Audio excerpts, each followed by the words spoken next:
Hello, everybody, and welcome to another episode of Tell Your Story. I'm Todd Nesloney, your host, elementary principal, and author of the book Stories from Web, with which this whole series is based after. Each week, I try to bring you different people who challenge and inspire me in different kinds of ways, and I am so thrilled to have my guest this week, Trevor. Trevor, why don't you tell everybody a little about who you are and what you do? Todd, I got to be on Tell Your Story. I mean, how long do I have to wait for the invite? Hey, well, I don't know if you realize this or not, but I saved you for episode 50. I did. I saw that in your post this morning, your trailer post. I was like, I get to be number 50? So that's a big deal. I'm really excited about that. You know, Todd, you are one of my very good friends that I've never met, which is just met in person. So, we chat and text and work together all the time. And, it all started when I wrote my first book. You were one of the people that I was like, oh, I wonder if I could get Todd to write me a blurb about it. And so it was like a cold call. It was like a cold email. Like, hey, Todd, my name's Trevor. I'm a big fan. Love your book. Love all the stuff you do. Would you mind reading mine and giving me a blurb for the front cover? And you were the first person to say yes. And so, yeah. And then from there, it's just been magical unicorns and magic. I didn't realize that. I didn't realize I was the first. I love that book too. And for those of you who don't know, he's talking about his book, The Epic Classroom, which is also like your social media presence and name and all that. So I want to dive right into that real quick. Where did that even come from? The idea of the Epic Classroom and you running with that? Yeah. So, my background is a high school teacher. And so, a lot of people go into teaching because they loved being in school and therefore wanted to keep doing it. Now, that's not everybody, but a lot of people go into teaching because it worked for them and they were good at it. And so they want to share what they succeeded in with their students, which is a beautiful thing. I'm the opposite. I didn't like school. I was bored out of my mind at it. I got in a lot of trouble all the time because I just couldn't sit still, at least in the format that I grew up in. It was sit in rows. It was be quiet. It was listen. It was regurgitate that information on tests and then discard it and then do it all over again, which I know is not the case for everybody's school experience, but that's what it was for me predominantly. And I really didn't like it. And so, when I was getting an English degree in college at Florida State, and I was like, gosh, what do you do with an English degree? And then somebody was like, well, what if you were a teacher? I was like, yeah, but I don't want to do to kids what was done to me. I don't want to put kids in that kind of situation of being bored and like the passion sapped out of you. And then it kind of became clear to me, like, well, what if you did it different than that? Like, what if you were the type of teacher like Mr. Peters, who I had in 6th grade, who cared so deeply for me? And we know that was the year my parents got divorced and spent every day just asking me how I was doing and how I was dealing with the divorce. And is there anything he could do to help me? What if I could be that kind of teacher? And so that kind of teacher that's memorable in that way, that kind of sits with you the rest of your life. And so that's part of what epic means, memorable, the kind of teacher that's remembered. But then the other side of it is also, I don't want curriculum to be boring, because I know for a fact that English and creative writing and reading and books are beautiful, amazing things, but things like state testing and accelerated reader, no offense, accelerators, the joy from some of the subject matter that we teach. Math. I just built this huge treehouse in my backyard for my son. And I swear to you, Todd, I used the Pythagorean theorem to build this bad boy. I used it in the real world. And so this content has some real beauty and tons of use behind it. And so how do we deliver it and teach it in a way that kids remember? And so that's what Epic is too. How do we make it memorable and infuse it with stories that you don't forget soon after? So that's what Epic means. And Well, I love that. And, I love that, what I find funny about so many of my guests that I've had on is that they weren't a fan of school or a fan of the educators that I've had on. They weren't necessarily a fan of the subject that they're now teaching.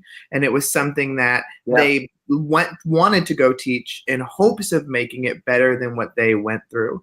And one medium that I know you use quite well is video.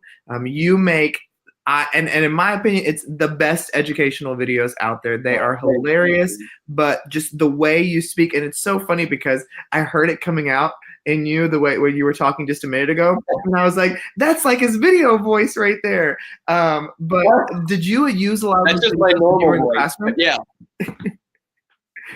Yeah, I did. Like I used to make, so every time I ever want to do like a project, I love project-based learning. I love when the learning is wrapped into solving real tasks and problems. And so at the beginning of every project or unit or section of learning, whatever you want to call it, I don't think it matters what you call it. At the beginning, all of that, I would always have some type of event that got students asking questions. It was called the entry event or the inciting incident. And so very often I would make these really big epic videos that I would show students and get their minds spinning. And then it would introduce the problem of whatever it is that we were going to learn. And then we would dive into the whole adventure together. So yeah, that's kind of where I learned how to make videos was just creating them for classroom. Well, and what I love about your videos, though, the ones that you're creating now, is just that it's so, like, you share so much of you and your stories that it's not just that typical, like, oh, I'm just making a video to get likes, like you see so many people doing, trying to go viral, do these things. I love, like your goat video of telling the story about the goat. I mean, that was hilarious. Like, I'm dying the whole time going, I can so picture this happening in Texas right now. Well, and that's the whole idea behind it. I think the idea of, oh, how can I get this to go viral is boring. I don't think that's very interesting to me. But I do hope that whatever kind of videos I make can connect with teachers and get them to say, oh, yeah, me too. Whether it's a really emotional story from the classroom, yeah, me too. I know what that feels like. Or if it's a ridiculous thing where little goats get loose and you get a written reprimand from your principal because some goat ran out of your classroom and pooped on some other little girl student in the hallway. Now, that's a totally true story, right? 100% true. For real? Yes. Yes. I mean, long story short, one of my students was like, hey, can I bring in these pet goats? And I said, no, you can't bring in goats. At this time, I had a principal at our school who was not cool with anything out of the ordinary. So I said, nope, you cannot bring goats. And then one day her mom shows up with these pet carriers with these baby goats in it. And she's like, hey, I got the goats. I said, oh, did you get permission? And she said, oh, yeah, the principal said it was fine. She told my daughter it was fine. No, she didn't. Of course. They never do. But I'm like, all right, if she said it's fine, bust out the goats. And so we played with the goats. And then one of them got free and it ran out and it ran right underneath the principal's legs. And the principal was walking next to one of our chief board members. And the board member screams and yells. And I got in all this trouble, even though I didn't say she could. And it was just like, and so it's a ridiculous story. But it's also like, what educator has not had something ridiculous happen in the classroom, right? I mean, how many times for you as a teacher, as a principal, have you had things where you're like, did this just happen? Didn't you have a big flooding in your office and you had to get displaced for the longest time or something like that? Yeah, like 3 months. And yet we're in the education system. If this was like a business, they'd be like, oh yeah, we'll get it fixed by Monday. Yep. But that's not how it works. And so you just go with it and you roll with it and you keep loving kids and doing what you do and it works out. So, well, I heard you mention earlier and we briefly talked about it, but that school wasn't something that you absolutely loved as a child because it just didn't fit you, your personality, or the way that you knew you learned best. When you became a teacher, I know you probably very quickly identified those students in your own classroom. And being a high school teacher, they had been through years and years of be quiet, sit down, do your work. How do you begin to break those kids back out of that into no, let's get our hands dirty, let's talk, Yeah. let's do these things together? To be honest, that's hard. That's a really tough task of being a teacher. I teach college students now as well on at nighttime, and these are kids who've made it really successfully through this whole system and are very, very good at following the rules and doing this. And then they get to your college class, and you're like, no, we're going to mix it up. We're going to get our hands dirty. We're going to discuss and all this. And there's just so much when you've got high schoolers that, or elementary or middle or whatever, who are so used to this way of things being done, and they're not used to loud and boisterous, but also not used to solving real problems and having to turn and talk to each other and them running the class. It's difficult. And I'd say the best way to start that conversation, start that movement, is to build relationships. It's to break down those walls for kids to know that, hey, this is where I'm going to push you and I'm going to challenge you, and I need you to trust me. And the way that you're going to start trusting me is I'm going to trust you. Like, I'm going to be honest with you with my own story. I'm going to be vulnerable. I'm going to open up. I'm going to build a deep relationship, a meaningful relationship. And then almost always in return, whether it's preschoolers or seniors in college, they start returning that trust. And then all of a sudden you can get your hands dirty and make the magic happen. Well, and I love that you just said something there about getting vulnerable and honest with your students, regardless of their age. And I know that, elementary teachers hear that and think, oh, and, I know there are different ways to be vulnerable depending on the age that you're working with. Part of that vulnerability, did you share stories from your own childhood, or even like going through the divorce with your parents, or any other kind of struggles to really let kids see the real side of you?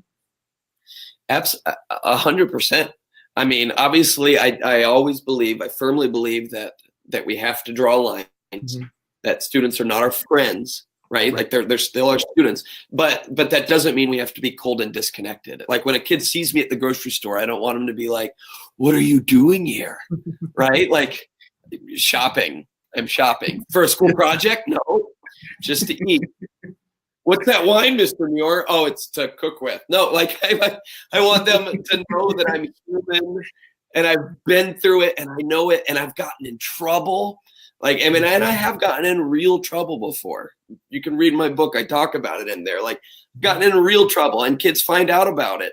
And it's like, when students confront you on some of this stuff, or they ask you these big questions, the temptation is to be like, no, the teachers, in my experience, we're only geometry teachers. We're only science teachers. But when you are vulnerable and you let them in on your life, that you let them in on the tragedies you experience, you let them in on why you're having a bad day or why potty training's miserable, which right now I have a 3-year-old and it is miserable. You let them in on that, they're receptive to it, and then they open up themselves. And like I said a minute ago, when students start to open up themselves because you do it first, then you can really get the work done. Yeah, I totally agree. And one thing I think that might catch people off guard about you too, that is quite different than the you I see in the videos and everything, is you're quite the outdoorsman as well. Yeah, I need to find a way to film more stuff out in the woods. Like something with gators, because now every time I think of you outdoors, I'm always thinking of you with an alligator everywhere now. And it's true. It's so funny. When I was in high school and middle school, everybody had their niches, their cliques. Like, oh, here's the jocks, here's the cheerleaders, here's the gamers. I didn't have one, and so I chose the crocodile hunter. Like, Steve Irwin was absolutely my hero. I loved him like a father. And so, like, I was like, all right, I'm going to emulate him with his passion. I'm going to emulate him with the way he cares about animals, but then I'm also going to go catch alligators. I grew up in Florida, and so, like, my hobby, which is so silly to say it now, but my hobby back then was to jump on alligators and then relocate them. Or if I saw a snake in the middle of the road, you'd get out and catch it and try to release it without getting bit. And I mean, that's just so wild. I can't even imagine. Oh, I know it's so great as I live in Michigan now, but now when we go back to Florida, my greatest joy is trying to catch an alligator so my kids can see who their daddy once was. Now, are your kids afraid of it at all? No way. Absolutely not. No, my little boy Jack, we caught a snake last year, and that thing was biting us all over, and he's just like, Daddy, it tickles. It's like, yeah, and that tickles my heart, Jack. And that tickles my heart. I love it. I love it so much. Well, not to change gears completely now off of alligators in Florida, but Because we go all day long on that.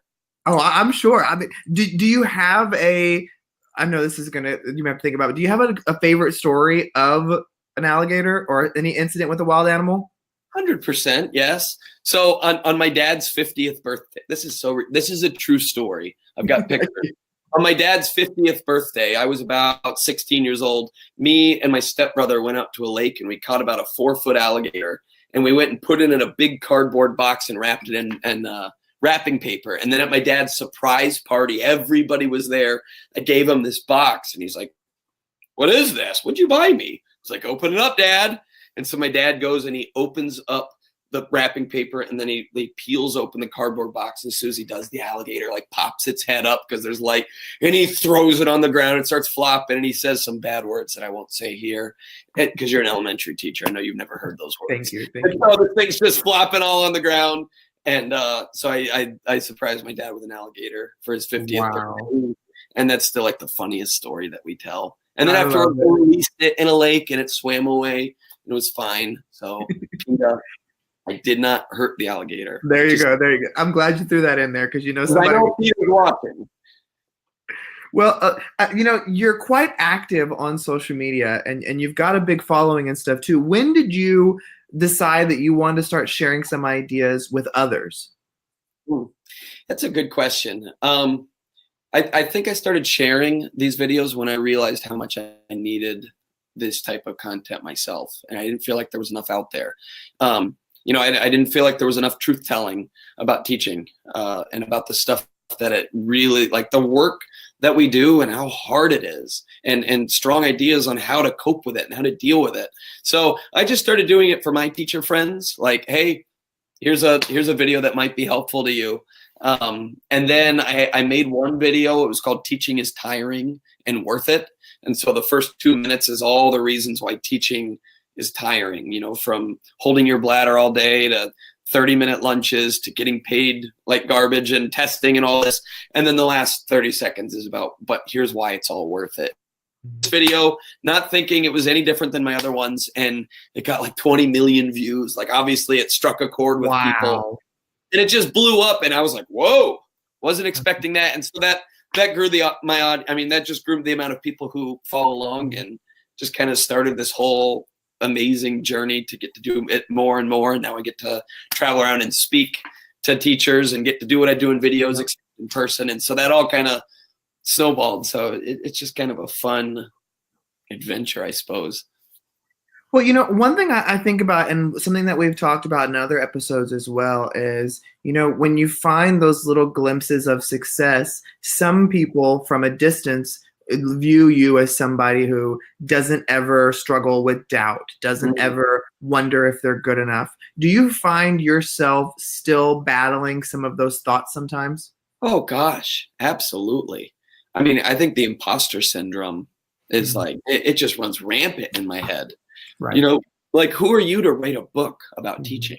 Who are you to share stories as if like they might actually help somebody? Who are you to be a teacher even? And who are you to think that like you're the kind of person that should be in a classroom working with students, helping them like all the time?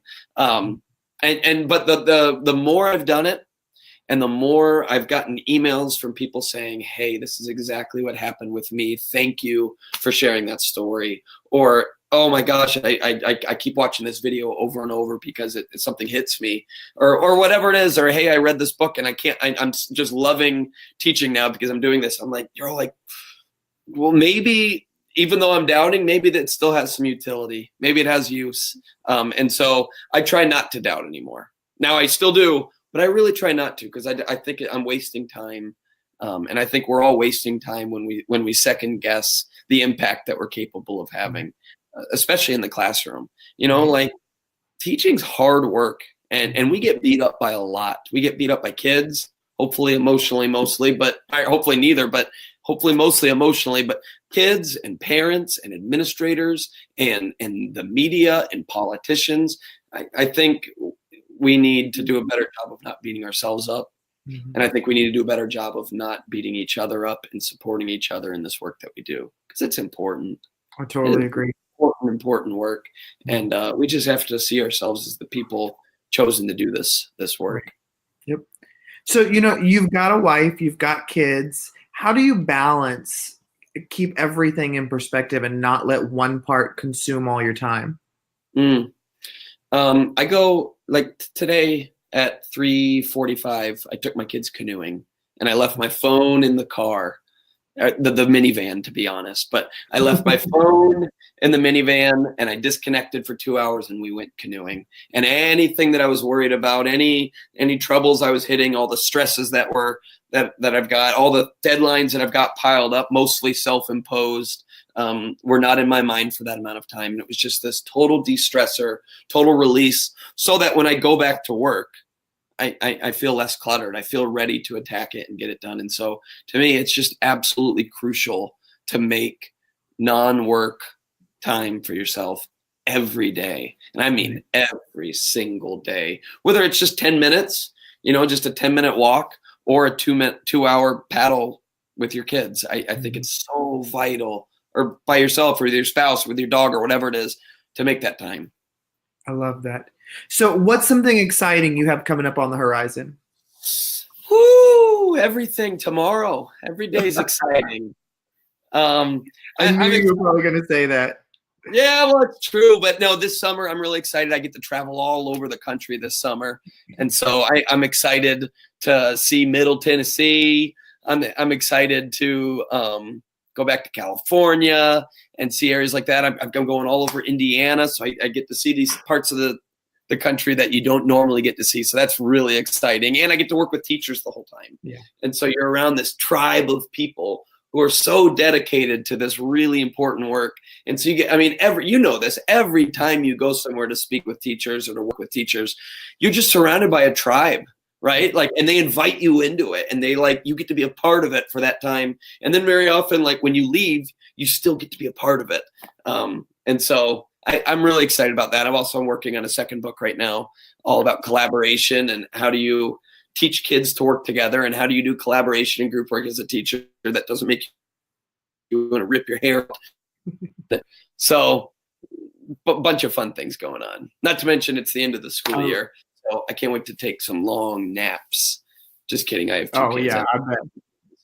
But that's not going to happen too often. No. So, Trevor, if one question that I always like to try to end on is, if there is one thing that you wish more people knew or understood, what would that one thing be? Let me think about that for a second. One thing I wish more people understood. Can I say I wish people understood that people are not judging them nearly as much as they think they are. And this is a lesson that it's taken me a long time to learn in life, well into my 30s now, that people are not scrutinizing them and judging them nearly as much as they think. And this is a lesson that we need to know as teachers, that most of us, we got each other's backs. And maybe we just need to say it more, but it's true. Most of us have each other's backs. And so we just need to live into that kind of encouragement. And we also need to let our students know that. I tell it to adolescents all the time, that people are not sitting here looking at you all day long. They're not. And so don't be afraid to speak up in class, because people are not actually tearing every word that you're saying apart. They're not. They're too concerned about, is everybody thinking about me to put that energy towards you? And I think that's just true for most of life. I try to tell my kids that, hey, if you want to dance in public, you dance in public, right? If you want to sing, you sing nice and loud. If you want to be a ballerina, Piper, my little girl, if you want to be a ballerina, you be a ballerina, because you are, and nobody can take that away from you, and nobody's trying to take that away from you. So live into it. I love that. And No, I think that is the perfect answer, especially the whole idea of not everybody's judging you as much as you think they are. I think that's something that everybody can take away because I know we all find ourselves in those positions. Well, Trevor, you know you are somebody I greatly admire and respect. I think the work you're doing is fantastic, top-notch, incredible stuff, and I'm honored to be able to say that I know you. But I'm so thrilled that you were agreed to come on tonight, and thank you for sharing a part of your story tonight. No, Todd, likewise. I'll just ditto to everything you said. You're such an inspiration. I love your attitude. I love the way that you teach others to lead. And I think that's something we all need is how do you lead like a servant? How do you lead with joy and compassion? And I learned that from you, and I learned that from all the stuff you put out as well. And just the way you model it with your staff and with kids and all the things that you have in the future. So thanks for having me on. And thank you, everybody, for joining in tonight for another episode of Tell Your Story. Remember that you can check out this episode as well as all of my previous episodes on iTunes, SoundCloud, YouTube, or right here on this Facebook page. I hope this story has encouraged and inspired you tonight to get out there and tell your story because remember, every story matters. Have a great night, everyone.